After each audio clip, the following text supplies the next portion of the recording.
राष्ट्रीय जनता दल के 25वें स्थापना दिवस समारोह में कार्यकर्ताओं को वर्चुअली संबोधित करते हुए पार्टी सुप्रीमो लालू यादव का दर्द छलक आया। लालू यादव ने कहा कि मैं लोगों को विश्वास दिलाना चाहता हूं कि हम मिट जाएंगे लेकिन झुकेंगे नहीं।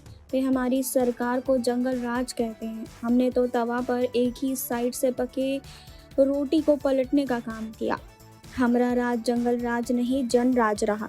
चरवाहा स्कूल एक मैसेज था कि पेट के साथ शिक्षा का भी इंतजाम हो। उसके साथ ही उन्होंने अपनी गैर हाजिरी में पार्टी संभालने के लिए अपने बेटे तेजस्वी यादव की तारीफ भी की। उन्होंने कहा कि बिहार में हमारी अनुपस्थिति में चुनाव हुआ, हम तड़पते रह गए, हमें मलाल है। तेजस्वी से बात होती रहती थी। उसने कहा कि पापा चिंता मत कीजिए, हम लोगों से निपट लेंगे। लालू ने राष्ट्रीय जनता दल के गठन से लेकर अभी तक के संघर्ष के बारे में विस्तार से अपनी बात रखते हुए रामकृष्ण हेगड़े के परामर्श से पार्टी का नाम राष्ट्रीय जनता दल रखा था। पार्टी के स्थापना काल से लगातार संघर्ष कर रहे हैं। उन्होंने कहा कि समाजवादियों ने संघर्ष छेड़ा कि मंडल कमीशन लागू करो। उस समय की सरकार ने गाड़ी रोककर रास्ते में कुटाई कराई। फिर हम लोग दिल्ली पहुंचे, नारा बुलंद किया कि मंडल कमीशन लागू करो। इंडिया गेट से हम लोगों को गिरफ्तार कर लिया गया, हालांकि बाद में रिहा कर दिया गया।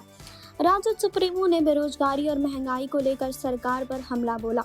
उन्होंने कहा कि हमारे साथ जनता की ताकत है, हमारे साथ अल्पसंख्यक, दलित, पिछड़े, अति पिछड़े और गरीब हैं।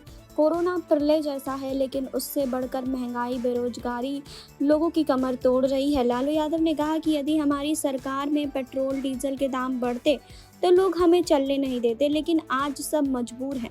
मौजूदा समय में पेट्रोल का दाम घी को पीछे कर रहा है। राजद अध्यक्ष लालू प्रसाद यादव ने सरकार पर कोरोना काल में लोगों की मदद न करने का भी आरोप लगाया। उन्होंने कहा कि देश हजारों वर्ष पीछे चला गया है। यह कोरोना और मौजूदा सरकार के चलते हुआ हालत ये है कि हम एक दूसरे से मिल नहीं सकते। कोरोना की तीसरी लहर आने वाली है। देश में अनगिनत मौतें हुई हैं। चिकित्सा सहायता के अभाव में बिहार में अनगिनत चीज़ें हो रही है। किसी चीज़ का इंतज़ाम नहीं रहा। देश जिस तरह पिछड़ा है उसकी पूर्ति करना साधारण बात नहीं है। एक तरफ आर्थिक संकट है, दूसरी तरफ सामाजिक ताना बाना खंडित किया जा रहा है। अब कभी कभी अयोध्या के बाद मथुरा का सुनाई दे रहा है। ये लोग क्या चाहते हैं? सत्ता के लिए कुछ भी करेंगे। राजद के लोगों से यही कहूँगा कि वे सामाजिक ताना बाना को मजबूत करने के लिए काम करते रहें। लालू प्रसाद यादव ने कहा कि आज स्थिति ये है कि सांसद भी नियमित रूप से नहीं चल पा रही है। तो आपको इस पर क्या कहना है? कमेंट बॉक्स में हमें बताएं। जुड़े रहिए हमारे साथ। नेक्स्ट 9 भोजपुरी से सुरभि की रिपोर्ट।